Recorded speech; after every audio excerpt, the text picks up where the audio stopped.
ओम नमो ब्रह्मादिभ्यो ब्रह्मविद्या संवृताय कर्तृभ्यो वंश ऋषिभ्यो महद्भ्यो नमो गुरुभ्यः।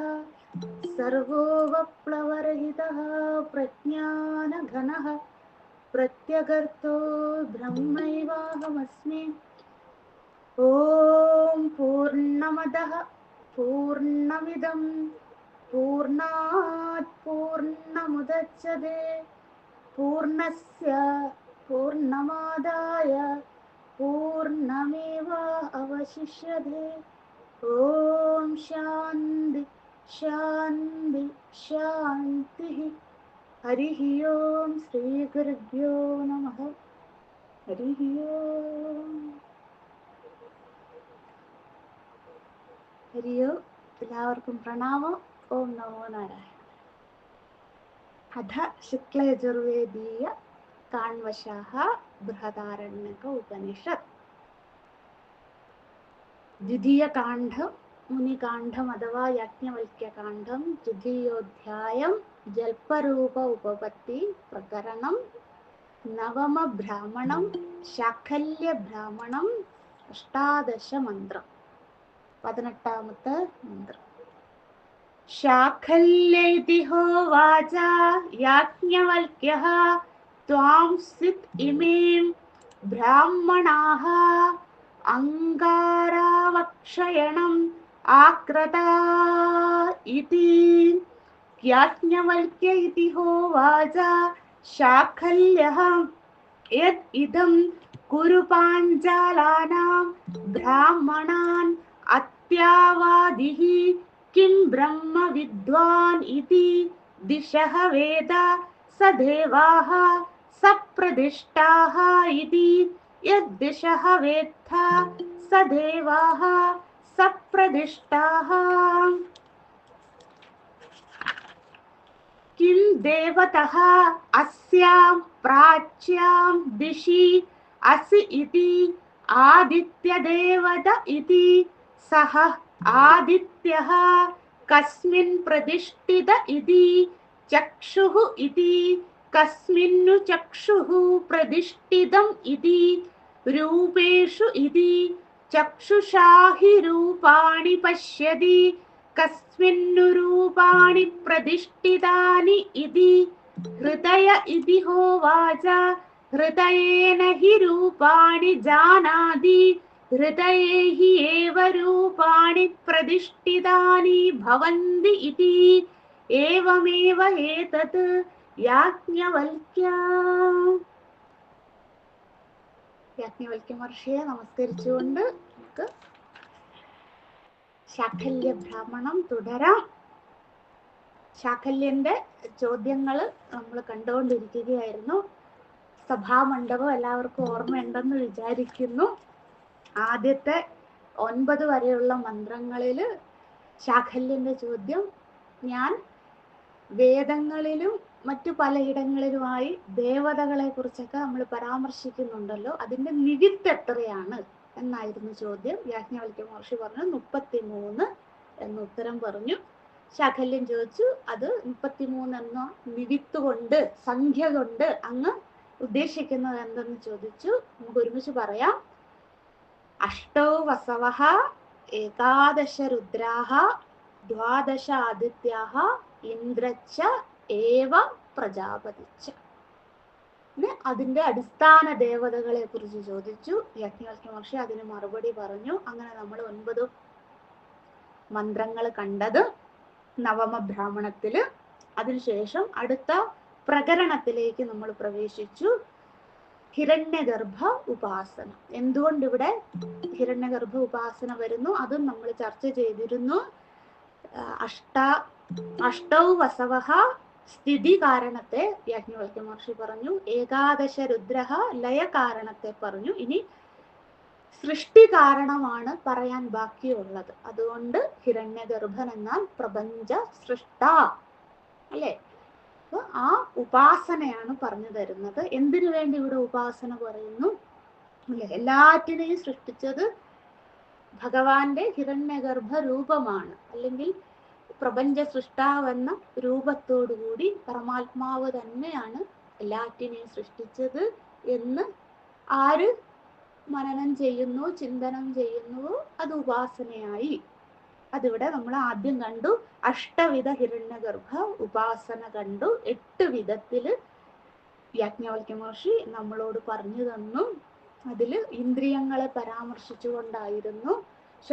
ശാരീര പുരുഷൻ മുതൽ ഉത്രമയ പുരുഷൻ വരെ 17 മന്ത്രങ്ങളിൽ നമ്മൾ കണ്ടു. അതിനുശേഷം 18ാമത്തെ മന്ത്രത്തില് യാജ്ഞവൽക്യ മഹർഷി ശാഖല്യനോടുള്ള ആ വിദ്വത്സഭയിലെ ബ്രാഹ്മണന്മാര് ആരും മിണ്ടുന്നില്ല. അപ്പൊ യാജ്ഞവൽക്യ മഹർഷി ശാഖല്യനോടുള്ള അനുകമ്പ കൊണ്ട് അദ്ദേഹത്തിന് ഒരു താക്കീത് കൊടുക്കുന്നത് നമ്മൾ കണ്ടു. അതിനുശേഷം ശാഖല്യൻ വീണ്ടും പ്രശ്നവുമായിട്ട് വരുന്നതാണ് 19ാമത്തെ മന്ത്രം മുതൽ നമ്മൾ കണ്ടത്. അവിടെ എന്തായിരുന്നു നമ്മൾ കണ്ടത്? ദേവതകളെ കുറിച്ചും അവയുടെ പ്രതിഷ്ഠിതകളെ കുറിച്ചും എന്തൊക്കെയായിരുന്നു? ദിശകളെ കുറിച്ച് അറിയാവോ അല്ലെ? 19ാമത്തെ മന്ത്രത്തിന്റെ അവസാനം ദിശഃ വേത്ത സ ദേവാഹ സപ്രതിഷ്ഠ. അങ്ങക്ക് ദിശകളെ, ദിക്കുകളെ കുറിച്ച് അറിയുമെങ്കിൽ അവയുടെ അടിസ്ഥാന ദേവതകൾ എന്ത് എന്ന് എനിക്ക് വിസ്തരിച്ച് പറയൂ എന്നായിരുന്നു ചോദ്യം അല്ലെ? അപ്പൊ അവിടെ വരെ യാജ്ഞവൽക്യ മഹർഷിയോടൊപ്പം നമ്മൾ യാത്ര ചെയ്യുന്നെന്ന് വിചാരിച്ചുകൊണ്ട് എന്തെങ്കിലും സംശയമുണ്ട് ദയവായി ക്ലാസ് കഴിഞ്ഞ് ചോദിക്കണം. നമുക്ക് അടുത്ത മന്ത്രത്തിലേക്ക് പ്രവേശിക്കാം. നമ്മൾ പാരായണം കണ്ടിരുന്നു 20ാമത്തെ മന്ത്രം. കിം ദേവതഃ. ഇവിടെ നിങ്ങളുടെ പുസ്തകത്തില് പേജ് 295 മലയാളം പുസ്തകം ഫോളോ ചെയ്യുന്നവര് ചക്ഷുഹു ഇതി എന്നാണ് കേട്ടോ. ചക്ഷുസിൽ കണ്ടോ, തൊട്ട് അടുത്ത് കണ്ടോ, ചക്ഷുഹു, ചക്ഷുസ്. അതുകൊണ്ട് ഞാൻ ഒന്നുകൂടെ പറയാ, ശ്രദ്ധിക്കണം. കിം ദേവതഃ അസ്യാം പ്രാച്യാം ദിശി അസി ഇതി ആദിത്യ ദേവത ഇതി. സഹ ആദിത്യഃ കസ്മിൻ പ്രതിഷ്ഠിത ഇതി. ചക്ഷുഹു ഇതി. ചക്ഷുഹു, ചക്ഷു എന്ന് എഴുതിയിട്ട് വിസർഗം ഇടുക. ചക്ഷുഹു എന്ന് പാരായണം ചെയ്യുക. ഇതി കസ്മിന്നു ചക്ഷുഹു. കണ്ടോ, അടുത്തത് കണ്ടോ? എന്തുകൊണ്ട് അവിടെ ചക്ഷുഷീന്ന് ഇല്ല, ചക്ഷുഹു നാക്കി? അതിന് കാരണം തൊട്ടടുത്തുണ്ട്. കസ്മിന്നു ചക്ഷുഹു പ്രതിഷ്ഠിതം. എന്താണ് ചക്ഷുസിൽ പ്രതിഷ്ഠിതമായിരിക്കുന്നതെന്ന് ശാഖല്യൻ ചോദിക്കുകയാണ്. അപ്പം ചക്ഷുഷിൽ പ്രതിഷ്ഠിതമായിരിക്കുന്നു എന്ന് യാജ്ഞവൽക്യ മഹർഷിയുടെ ഉത്തരം. ആ ഉത്തരം മനസ്സിലാകാത്തതുകൊണ്ട് വിസ്തരിച്ച് ചോദിക്കുകയാണ്. അപ്പൊ നമുക്ക് അവിടെ എത്തുമ്പം പഠിക്കാം. അതുകൊണ്ട് ദയവായി ഇങ്ങനെ ആക്കുക. സഹ ആദിത്യഃ കസ്മിൻ പ്രതിഷ്ഠിത ഇതി ചക്ഷുഹു ഇതി. കസ്മിന്നു ചക്ഷുഹു പ്രതിഷ്ഠിതം ഇതി. രൂപേഷു ഇതി ചക്ഷുഷാഹി രൂപാണി പശ്യതി. കസ്മിന്നു രൂപാണി പ്രതിഷ്ഠിതാനി ഇതി. ഹൃദയ ഇതി ഹോവാച. ഹൃദയ ഇതി ഹോ. അതിനു ശേഷം ഹൃദയേന ഹി രൂപാണി ജാനാതി. ഹൃദയേ ഹി ഏവ രൂപാണി പ്രതിഷ്ഠിതാനി ഭവന്തി ഇതി. ഏവമേവ ഏതത് യാജ്ഞവൽക്യം. ഓക്കെ, നമുക്ക് വ്യാഖ്യാനത്തിലേക്ക് പോകാം. അപ്പൊ ആ സഭാമണ്ഡപം എല്ലാവരുടെയും മനസ്സിലുണ്ടാവണം. പൂർവപക്ഷിയായി ശാഖല്യൻ, ഉത്തരപക്ഷിയായി അല്ലെ സിദ്ധാന്തിയായി യാജ്ഞവൽക്യ മഹർഷി, അധ്യക്ഷനായ ജനക മഹാരാജാവ്, തോറ്റുപോയ കുറെ വിദ്വാൻമാര്, തോൽക്കാൻ മനസ്സില്ല എന്ന ഗർവത്തോടുകൂടി, ലോകേഷണ വിത്തേഷണ ഇത്യാദികളോടുകൂടി ഈ നാടകമെല്ലാം നോക്കി കാണുന്ന ബ്രാഹ്മണന്മാര്, വിദ്വാൻമാര് ഇരിക്കുന്ന ആ സഭാമണ്ഡപം. അവിടെ അടുത്തതായിട്ട് ചോദിക്കുകയാണ്, ശാഖല്യന്റെ ഡയലോഗാണ്. കിം ദേവതഃ അസ്യാം പ്രാച്യാം ദിശി അസി. അത് അത്രയും ശാഖല്യന്റെ ഡയലോഗാണ്. എന്നുവെച്ചാൽ പ്രാച്യാം, പ്രാച്യാം എന്ന് വെച്ചാൽ കിഴക്ക് ഭാഗത്തിനാണ് പ്രാചി എന്ന് പറയുന്നത്. പ്രാച്യാം, പ്രാചിഹി, പ്രാച്യാം എന്ന് വെച്ചാൽ കിഴക്ക് ദിശയിൽ, പൂർവഭാഗം എന്ന് നമ്മൾ പറയുന്നത്.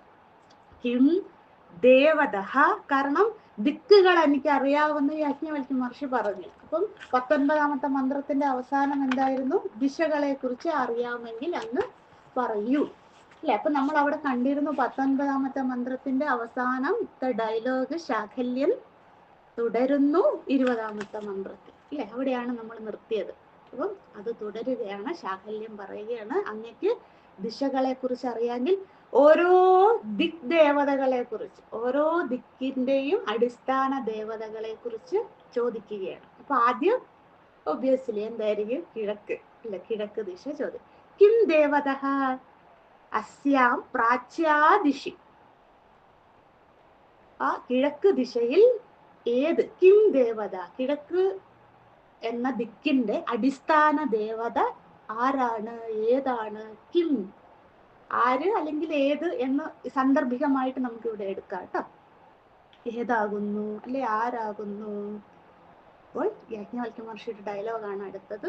സംഭാഷണം ഇങ്ങനെ അവർ അങ്ങോട്ടും ഇങ്ങോട്ടും വാദപ്രതിവാദമാണ്.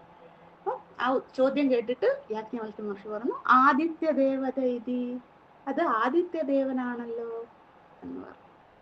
ഇത് കഴിഞ്ഞ് ശാഖല്യൻ പറയുകയാണ്, സഹ ആദിത്യ, ശരി ശരി, ആദിത്യനാണെങ്കിൽ, ആദിത്യ ദേവതയാണ് കിഴക്ക് ദിശയുടെ അടിസ്ഥാന ദേവതയെങ്കിൽ, അതാണ് സഹ ആദിത്യ, ആദിത്യനാണെങ്കിൽ, കസ്മിൻ പ്രതിഷ്ഠിത ഇതി, ആ ആദിത്യ ദേവത, ആദിത്യ എന്നേ ഉള്ളൂ, നമ്മള് ദേവത എന്നത് അധ്യാഹാരം ചെയ്തോണേ.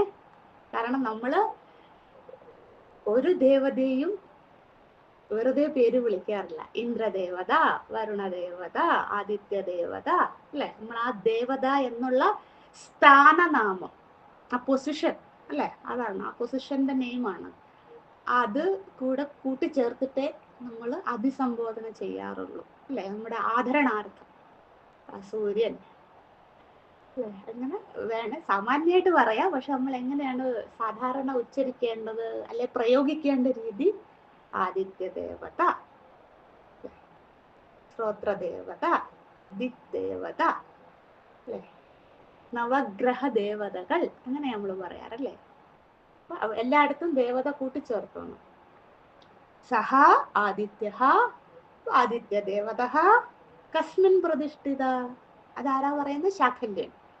ആദിത്യ ദേവത എന്തിൽ പ്രതിഷ്ഠിതമായിരിക്കുന്നു? ഇവിടെ പ്രതിഷ്ഠിതം എന്ന് വെച്ചാൽ ആശ്രയം എന്നാണ് അർത്ഥമേ. ആശ്രയം എന്നത് സംസ്കൃത പദമാണ്. ആശ്രയ, പ്രതിഷ്ഠിത എന്ന് വെച്ചാൽ ആശ്രയ അല്ലെങ്കിൽ ആധാര. എന്തിന്, എന്താണ് ആദിത്യന് ആധാരമായിരിക്കുന്നത്? ആരുടെ സപ്പോർട്ടാണ് ആദിത്യനുള്ളത് അല്ലെ? ആദിത്യൻ ആരെയാണ് ആശ്രയിച്ചിരിക്കുന്നത് എന്നുള്ളത്, അതാണ് ചോദ്യം. അപ്പൊ ഒന്നുകൂടെ പറയാം, നമ്മൾ അധ്യാഹരിച്ച് അങ്ങനെ പറയൂ ഇതിനെ. ശ്രദ്ധിക്കണേ.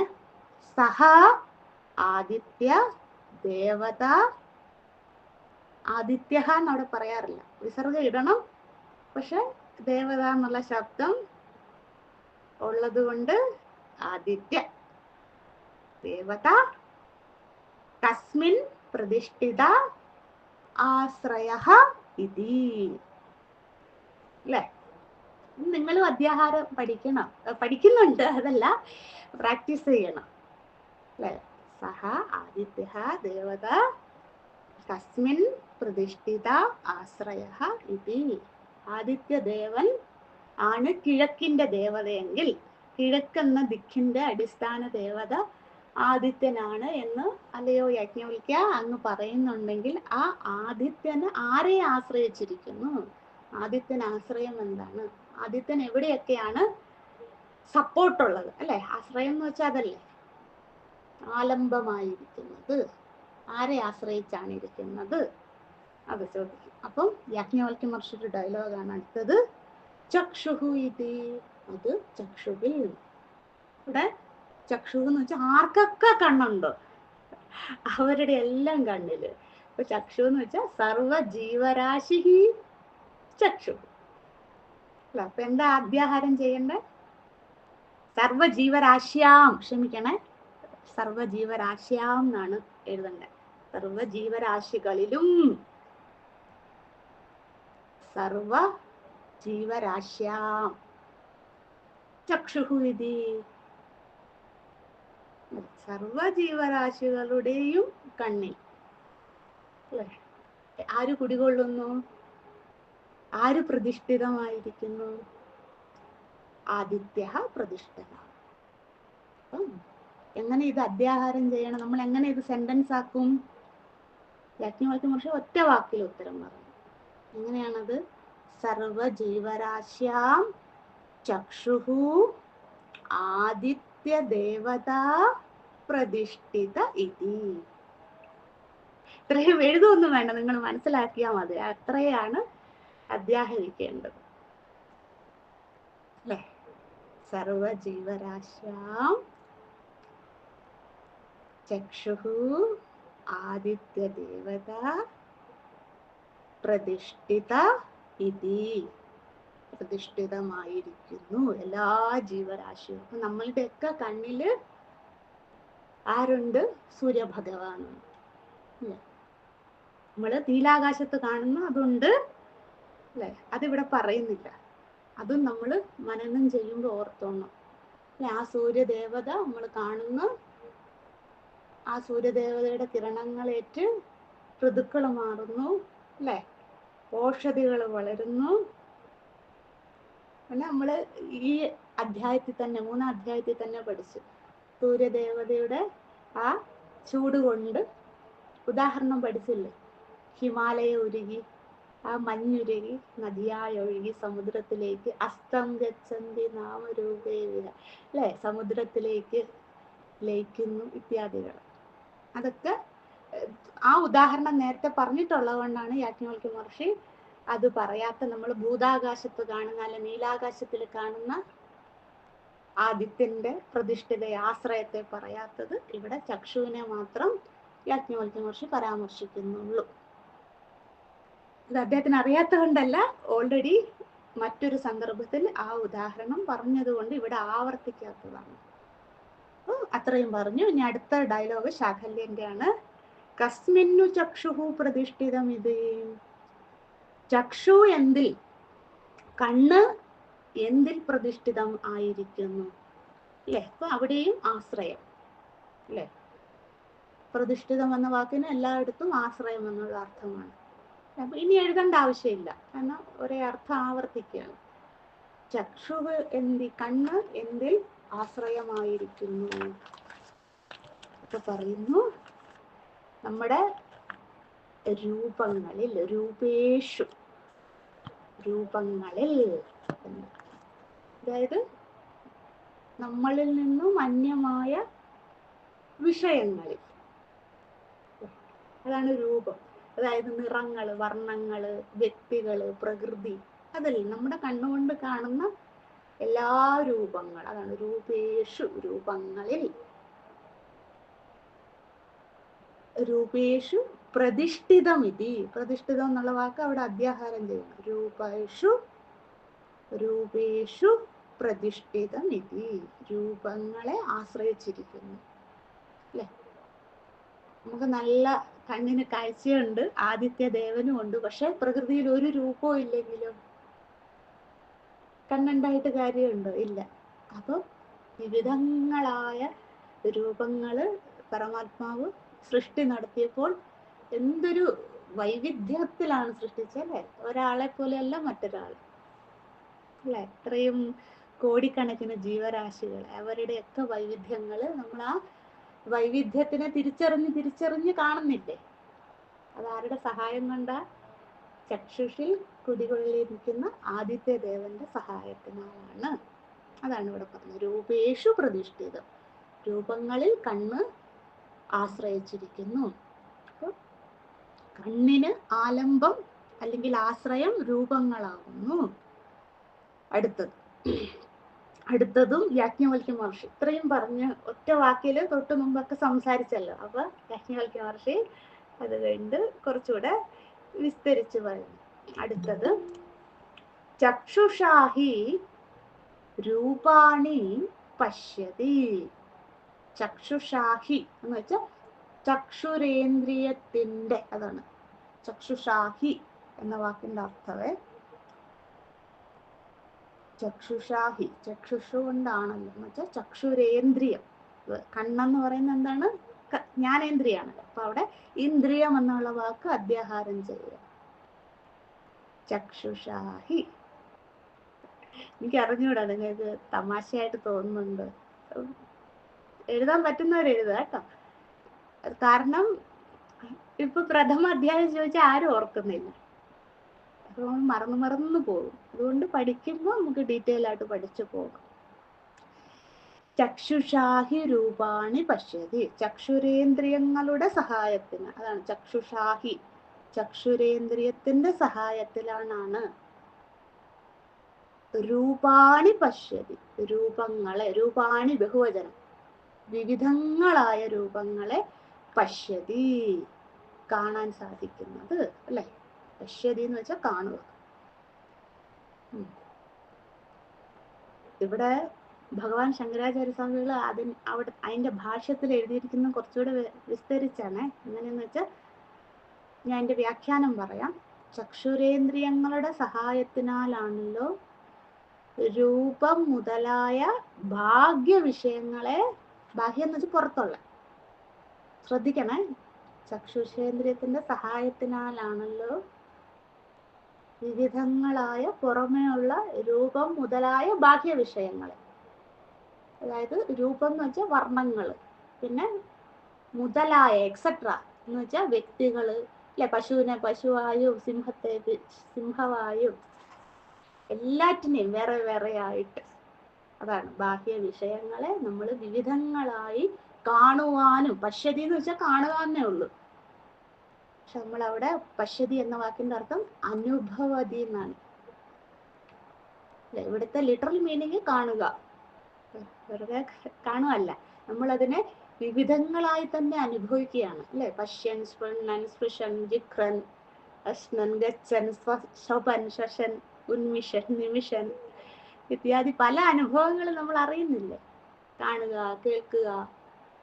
ഇപ്പൊ കാണുക എന്ന അനുഭവം ഉണ്ടാകുമ്പോൾ എന്താണ്? നമ്മൾ അതിനെ അനുഭവിക്കുകയാണ് അല്ലെ. പശുവിനെ പശുവായി കണ്ട് അനുഭവിക്കുകയാണ് അല്ലെ, ഹിമാലയത്തെ ഹിമാലയായി കണ്ട് അനുഭവിക്കുകയാണ്. അപ്പം അനുഭവതി ഭഗവത്പാദരുടെ ഭാഷ്യം നമുക്ക് ഒരിക്കലും നമ്മൾ ഈ വേറെ റൂട്ടിലേക്ക് പോവില്ല, നമ്മൾ കറക്റ്റ് കൈപിടിച്ച് കൊണ്ടുപോവുകയാണ്. അതാണ് ഭാഷ്യത്തിന്റെ പ്രത്യേകത. ചക്ഷുഷാഹി രൂപാണി പശ്യതി എന്ന് വെച്ചാൽ എന്താണ്? ചക്ഷുരേന്ദ്രിയങ്ങളുടെ സഹായത്തിനാലാണ് നമ്മൾ പുറമേയുള്ള വിഷയങ്ങളെ കാണുന്നതും അനുഭവിക്കുന്നു. ആര് സഹായിക്കുന്നു? ആദിത്യൻ എന്ന ദേവത അവിടെ കുടികൊള്ളുന്നത് കൊണ്ട്, കണ്ണിനെ ആശ്രയിച്ചിരിക്കുന്നത് കൊണ്ട്, അല്ലെ കണ്ണിൽ പ്രതിഷ്ഠിതമായിരിക്കുന്നത് കൊണ്ട് അല്ലെ. ഇപ്പൊ നമ്മൾ പ്രതിഷ്ഠ എന്നുള്ള അർത്ഥത്തിന് നമ്മൾ സാധാരണ ഉപയോഗിക്കുന്ന വിഗ്രഹ പ്രതിഷ്ഠ ആ അർത്ഥം എടുക്കരുത്. ഇവിടെ പ്രതിഷ്ഠിതം എന്ന് വെച്ചാൽ ആശ്രയം. അപ്പൊ ശാകല്യൻ ചോദിക്കുകയാണ് അടുത്ത ഡയലോഗ്, കസ്മിന്നു രൂപാണി പ്രതിഷ്ഠിതാനി. രൂപാണി എന്നുള്ളത് ബഹുവചനം ആയതുകൊണ്ട് പ്രതിഷ്ഠിതാനി ബഹുവചനവും അവിടെ ഉപയോഗിച്ചിരിക്കുന്നു അല്ലെ. ഇപ്പൊ കസ്മിന്നു രൂപഹ എന്നാന്ന് വെച്ചോ, നമ്മൾ ഇനിയും കുറച്ച് വ്യാകരണം കൂടെ പഠിച്ചു പോവുക. രൂപഹ എന്ന് വെച്ചാൽ ഏകവചനം വരും. അപ്പൊ എന്താണ്? പ്രതിഷ്ഠിത എന്നേ വരുവുള്ളൂ. രൂപാണി ബഹുവചനം ആയതുകൊണ്ട് പ്രതിഷ്ഠിതാനി. കണ്ടോ ആ ഒരു പാറ്റേൺ കണ്ടു? തസ്മിന്നു രൂപാണി പ്രതിഷ്ഠിതാനി. ഈ വിവിധങ്ങളായ രൂപങ്ങൾ ആരെ ആശ്രയിച്ചിരിക്കുന്നു? അല്ലെങ്കിൽ എന്തിൽ പ്രതിഷ്ഠിതമായിരിക്കുന്നു? ആര് പറയുന്നു? ശാകല്യം. അടുത്ത ഡയലോഗ് യാജ്ഞവൽക്യ മഹർഷിയുടെയാണ്. ഹൃദയ ഇതിഹോവാച.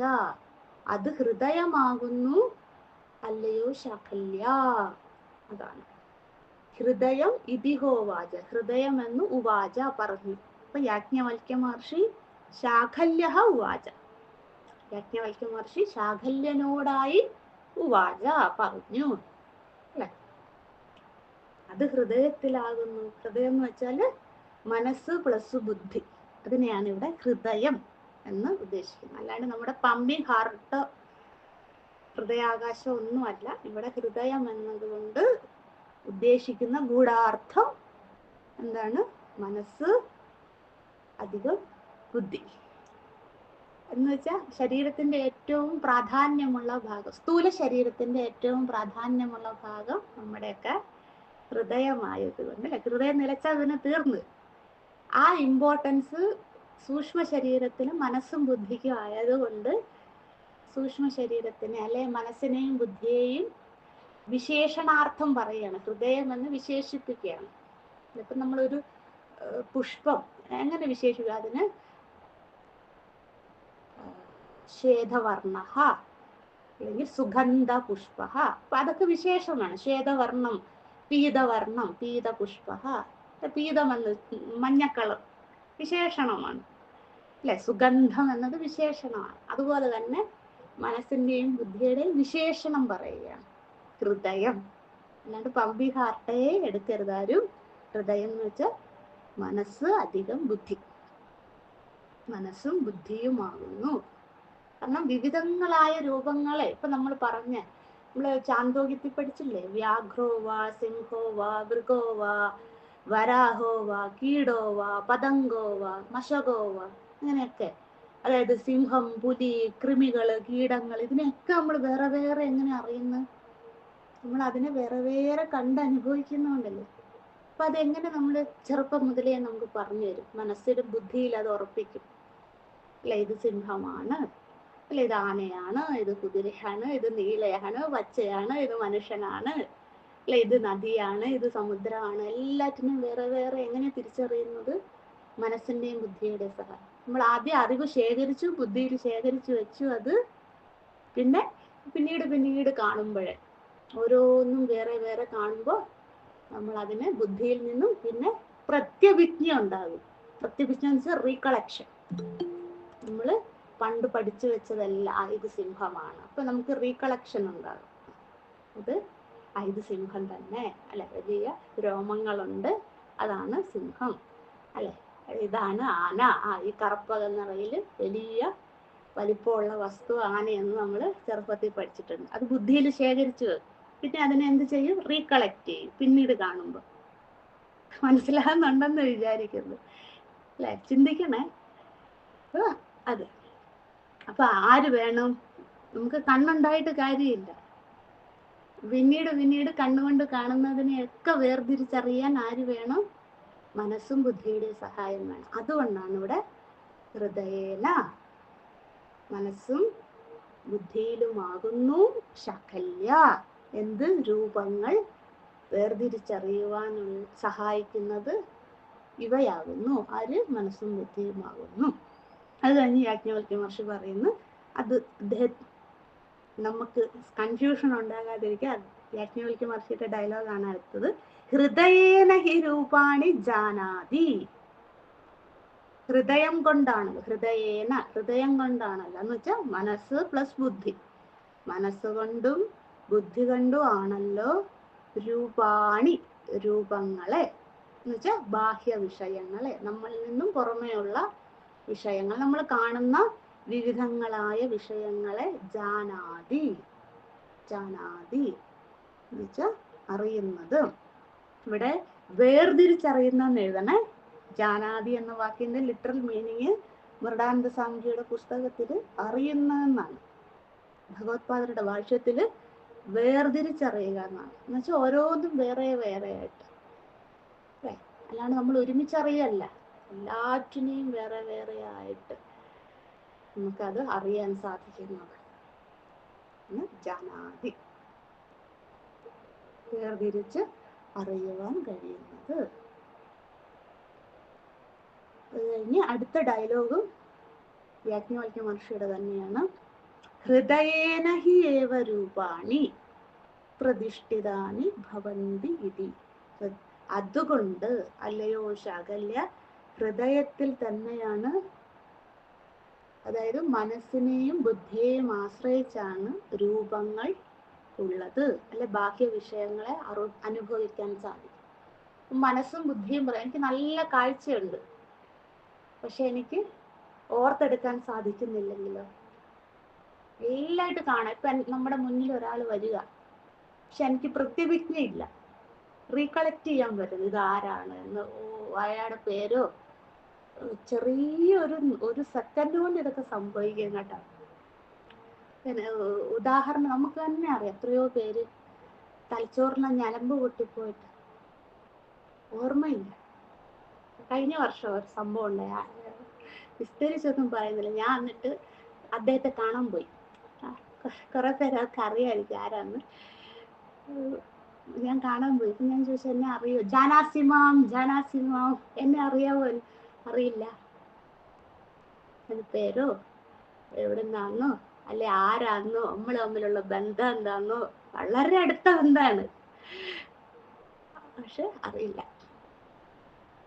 അതാണ് കാരണം. പ്രത്യേകിച്ചില്ല, തലച്ചോറിലേക്ക് ഞരമ്പ് പൊട്ടിയിട്ട് ബുദ്ധി റീകളക്ട് ചെയ്യുന്ന ഒരു നെർവുണ്ടല്ലോ നമുക്ക്. മെഡിക്കൽ ടൈമൊന്നും എനിക്കറിയില്ല.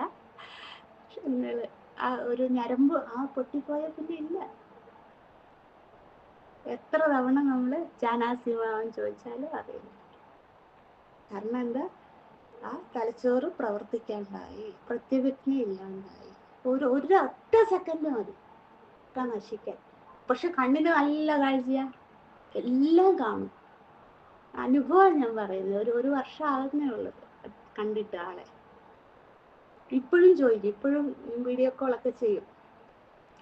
കുറെ കാലമായി, എന്നാലും 4-5 മാസം മുമ്പൊക്കെ ചെയ്തു. അപ്പോഴും ഞാൻ ചോദിക്കും, ജാനാസിബ അല്ല അറിയാവോ, ഓർമ്മയുണ്ടോ, എന്നെ ഓർമ്മയുണ്ടോ? അറിയില്ല, പേരോർമ്മയില്ല. ഞാനിപ്പോ എവിടെയാണെന്ന് അറിയില്ല, ഞാൻ മൂപ്പറുടെ ആരായിരുന്നു എന്ന് അറിയില്ല, ഒന്നും അറിയില്ല. അപ്പൊ കണ്ണ് നന്നായിട്ട് പ്രവർത്തിക്കുന്നുണ്ട്. ഞാൻ മെലിഞ്ഞെന്നോ അല്ലെങ്കിൽ ഇന്ന സംഭവിച്ച അതൊക്കെ പറയും. കാരണം രൂപം കണ്ണ് അറിയാലോ, പക്ഷെ ബാക്കിയില്ല. അതാണ് നമുക്ക് അഹങ്കരിക്കാൻ ഒന്നുമില്ല എന്ന് വീണ്ടും വീണ്ടും. ഇത് കൊണ്ടാണ് ഇതിന് ഉപാസന, ഹിരണ്യഗർഭ ഉപാസന എന്ന് ഹെഡിങ് കൊടുക്കാൻ കാരണം.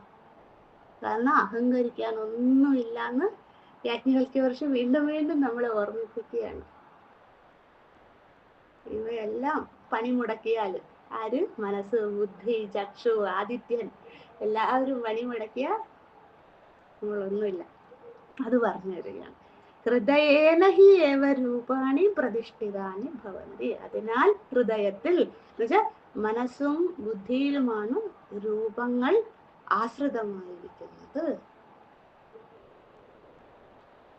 യാജ്ഞവൽക്യ മഹർഷിയുടെ ഇത് കേട്ടിട്ട് ശാകല്യം പറയാണ്, ഏവമേവ ഏതത് യാജ്ഞവൽക്യ. അത് ശാകല്യന്റെ ഡയലോഗാണ്. ശാകല്യം അത് ശരിയാകുന്നു. ഏവമേവ ഏതത് എന്നുവെച്ചാൽ പാഠം കറക്റ്റ് അങ്ങ് പറഞ്ഞതല്ല, കറക്റ്റാണ്, ശരിയാണ് എന്ന് ഞാൻ അംഗീകരിക്കുന്നു. അതാണ് അംഗീകാരം കുർവന്തഹ, ഞാൻ അതിനെ അംഗീകരിക്കുന്നു എന്ന ഡയലോഗാണ് ഏവമേവ ഏതത് യാജ്ഞവൽക്യം. ഇത് ശരിയാകുന്നു അല്ലയോ യാജ്ഞവൽക്യ. പക്ഷെ ശാകല്യൻ തോറ്റു പിന്മാറാൻ തയ്യാറല്ല. അതുകൊണ്ട് അടുത്ത, കാരണം ഇപ്പൊ ഒരു ദിശ കഴിഞ്ഞു, ഏതാണ്? പ്രാച്ചി അല്ലെ എന്ന ദിശ കഴിഞ്ഞു. അപ്പൊ നിങ്ങൾ ടേബിൾ എഴുതിയെങ്കിൽ അത് മാത്രം നോക്കിയാൽ മതി. ഇനിയുള്ളതൊക്കെ അല്ലെ എഴുതിയിട്ടുണ്ടെന്ന് വിചാരിക്കുന്നു.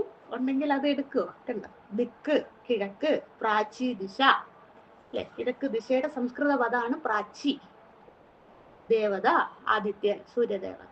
എവിടെയൊക്കെ പ്രതിഷ്ഠിതമായിരിക്കുന്നു? ഒന്ന് ചക്ഷുഷി, കണ്ണുവിൽ, പിന്നെ രൂപങ്ങളിൽ, പിന്നെ മൂന്നാമത്തത് പ്രതിഷ്ഠിത 3 ഹൃദയം എന്ന് വെച്ചാൽ മനസ്സ്, ബുദ്ധി.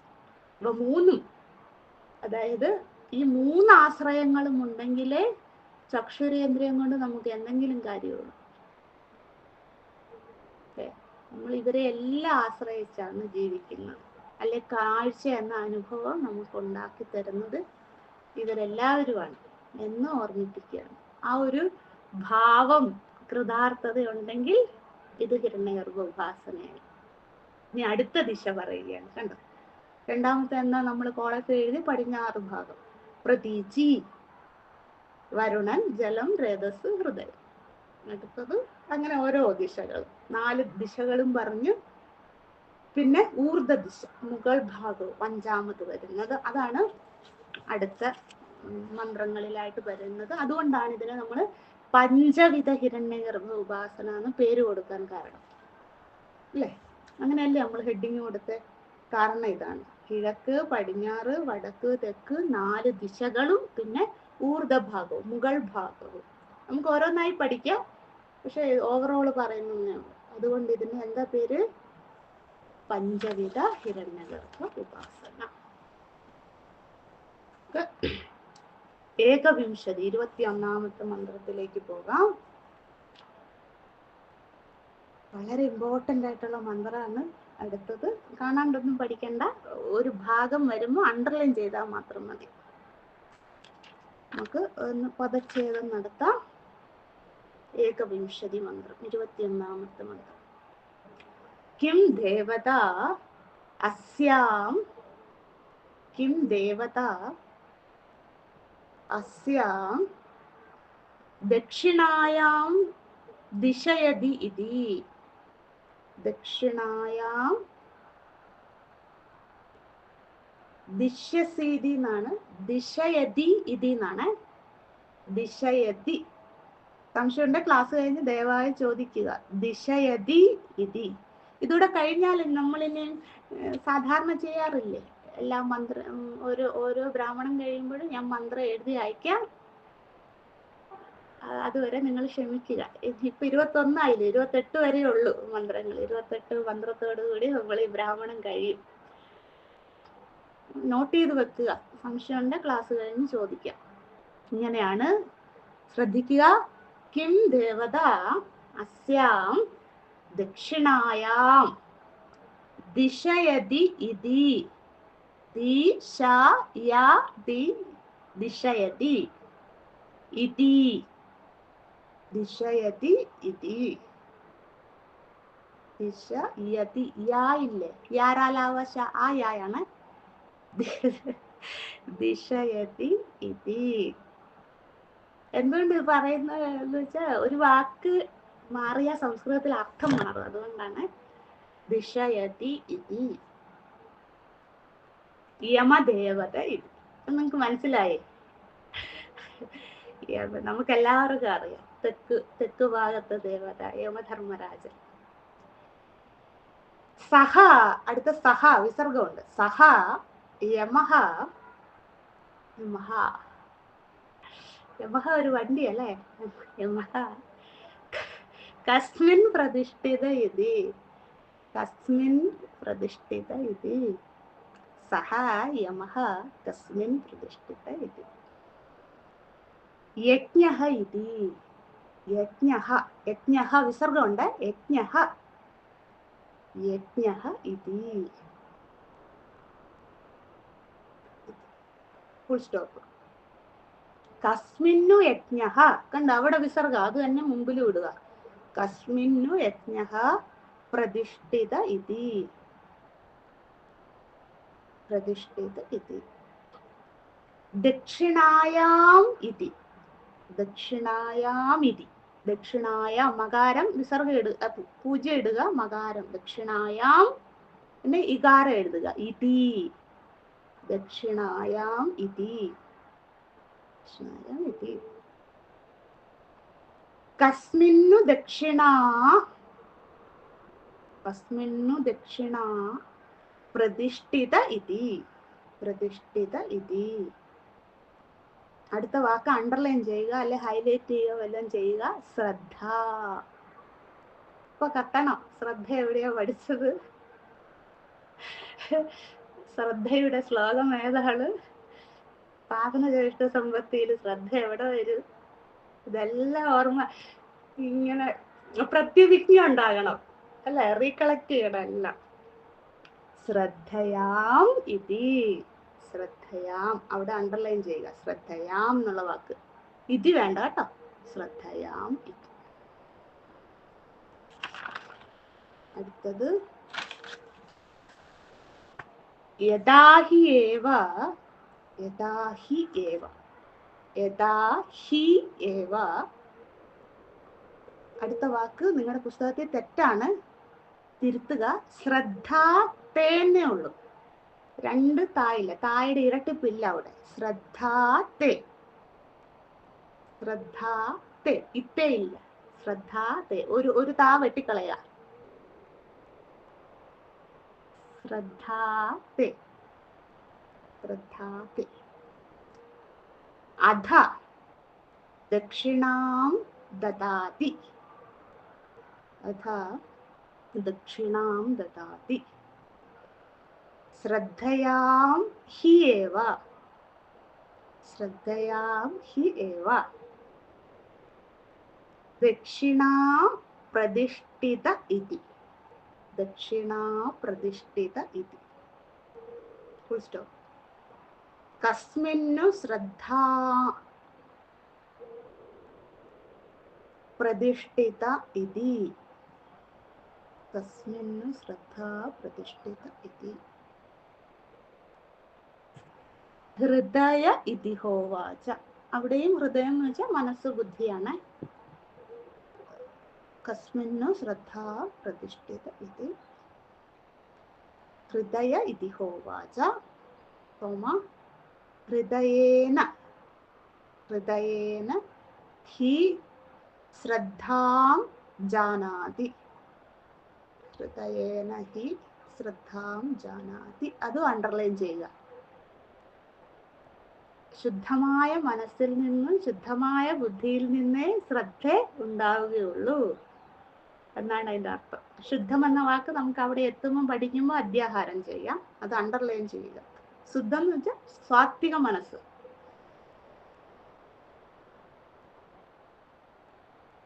അണ്ടർലൈൻ ചെയ്യുക. ഹൃദയേന ഹി ശ്രദ്ധാം ജാനാതി. എങ്ങനെ നമുക്ക് ശ്രദ്ധയുണ്ടാകും?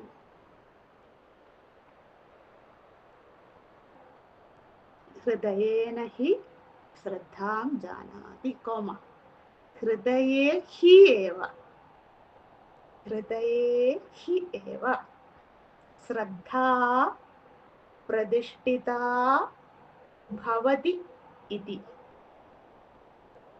ഹൃദയേ ഹി ഏവ ശ്രദ്ധാ പ്രതിഷ്ഠിതാ ഭവതി. ഏവമേവ ഏതത് യാജ്ഞവൽക്യ, ഏവമേവ ഏതത് യാജ്ഞവൽക്യ. നമുക്ക് പാരായണം ചെയ്യാം. വ്യാഖ്യാനം നാളെ പഠിക്കാം.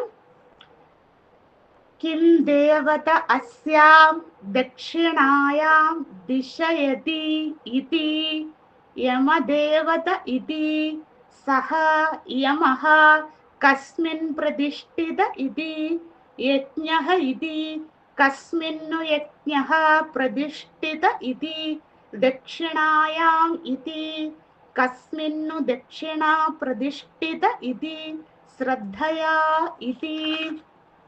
യദാ ഹി ഏവ ശ്രദ്ധാത്തെ അധ ദക്ഷിണാം ദദാതി ശ്രദ്ധയാം ഹി ഏവ ദക്ഷിണാ പ്രതിഷ്ഠിത ഇതി കസ്മിന്നു ശ്രദ്ധാ പ്രതിഷ്ഠിതാ ഇതി. ഹൃദയ ഇതി ഹോവാച. ഹൃദയേന ഹി ശ്രദ്ധാം ജാനാതി. ഹൃദയേ ഹി ഏവ ശ്രദ്ധാ പ്രതിഷ്ഠിതാ ഭവതി ഇതി. ഏവമേവ ഏതത് യാജ്ഞവൽക്യ. നാളെ ഒന്നുകൂടെ നമുക്ക് ചൊല്ലാം. എഴുതിക്കോളൂ. തൈത്തിരി ഉപനിഷത്ത് 1.21. നിങ്ങൾ സമയം കിട്ടുവാണെങ്കിൽ എടുത്തു നോക്കണം. അതിനാണ് ഇന്ന് ഹോംവർക്ക് പോലെ തരുന്നത്. തൈത്തിരി ഉപനിഷത്ത് 1.21, 1-ാമത്തെ അധ്യായം, ശിക്ഷാവല്ലി, 21-ാമത്തെ അനുവാദം. ശ്രദ്ധയാധേയം, അശ്രദ്ധയാ അധേയം, ഹ്രിയാധേയം, ഭിയാധേയം എന്നുള്ള മന്ത്രം ശിഷ്യാനുശാസനത്തിലുള്ളതാണ് അല്ലെ. കോൺവെക്കേഷണൽ അഡ്രസ് അവിടെ ഉള്ളതാണ്. തൈത്തിരി ഉപനിഷത്ത് എൻ്റെ പുസ്തകത്തിൽ 1.21. നിങ്ങൾ ക്രോസ് ചെക്ക് ചെയ്യുക.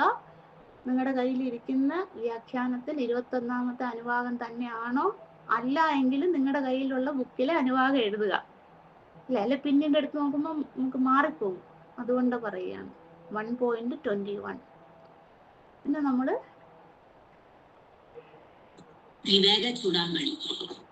ചൊല്ല്. ശാസ്ത്രസ്യ ഗുരുവാക്യസ്യ സത്യബുദ്ധ്യാവധാരണ ശ്രദ്ധ. അല്ല, ശാസ്ത്രസ്യ ഗുരുവാക്യസ്യ സത്യബുദ്ധ്യാവധാരണ സാ ശ്രദ്ധാ കഥിതാ സദ്ഭിഃ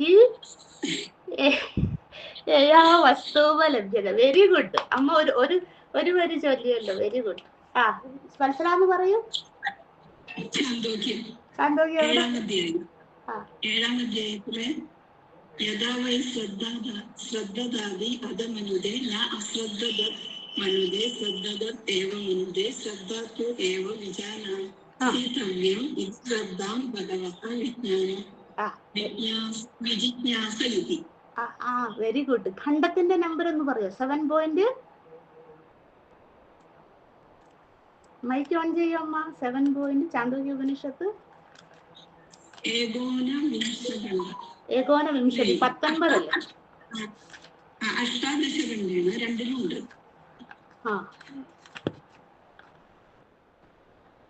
ഞാൻ പറയട്ടെ.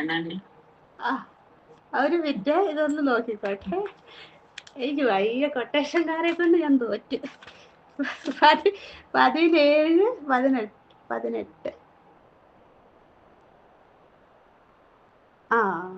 ശ്രദ്ധ 19 very good. 7.19 7.19 very good. Chandogya Upanishad. അടുത്തയാള് പറയൂ. പറയട്ടെ എന്ന് ചോദിച്ചാള് പറയും. പിന്നെ നമ്മള് ഭഗവത്ഗീതയിലേക്ക് അതെന്തായാലും പറയാത്ത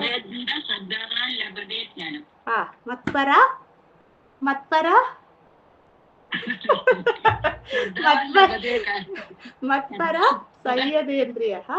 വെരി ഗുഡ്. ഇനി ശ്രദ്ധയെ കുറിച്ച് കിട്ടുവാണെങ്കിൽ കണ്ടുപിടിക്കുക. കാരണം അത്ര ഇമ്പോർട്ടന്റ് ആണ്. ചാന്തോക്യത്തില് ശ്രദ്ധാവാൻ പുരുഷോ വേദ. അതെ,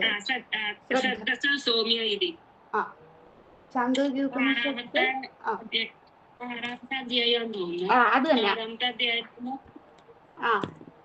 6-ാം അധ്യായം ശ്രദ്ധാവാൻ. എഴുതിക്കോളും നിങ്ങള്. ശ്രദ്ധാവാൻ പുരുഷോ വേദ. വളരെ ഇമ്പോർട്ടന്റ് ആയിട്ടുള്ള കൊട്ടേഷൻ ആണ്. ആർക്ക് മോക്ഷം കിട്ടും, അല്ലെ ആര് ജീവൻ മുക്തനാകുമെന്ന്, എങ്ങനെ ജീവൻ മുക്തിയെ നേടാമെന്ന് ശ്വേതകേതു ഉദ്ദാലക മഹർഷിയോട് ചോദിക്കുമ്പോൾ ഉദ്ദാലക മഹർഷി പറയുന്നതാണ് ശ്രദ്ധാവാൻ പുരുഷോ വേദ. വേദത്തില്, ശാസ്ത്രത്തില്, ഗുരു പരമ്പരയില് ശ്രദ്ധയുള്ളവൻ മാത്രമേ, എന്തൊക്കെ കസർത്ത് കാണിച്ചിട്ടും കാര്യമില്ല, അവർക്ക് മാത്രമേ ദുഃഖത്തിൽ നിന്ന്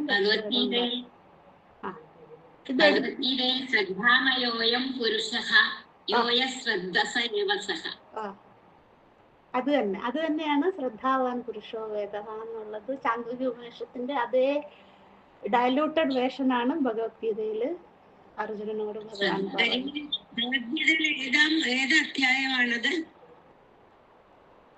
കണ്ടുപിടിച്ചിട്ട് വായു. ഞാൻ നമ്പറുകളൊക്കെ കുറെ പറഞ്ഞു, ഇനിയും പറയില്ല. ഭഗവത്ഗീതയൊക്കെ എളുപ്പമാണ്, നിങ്ങൾ കണ്ടുപിടിക്കും.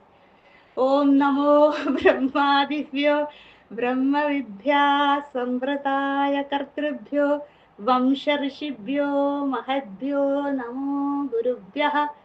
സർവോപപ്ലവരഹിതഃ പ്രജ്ഞാനഘനഃ പ്രത്യഗർത്ഥോ ബ്രഹ്മൈവാഹമസ്മി.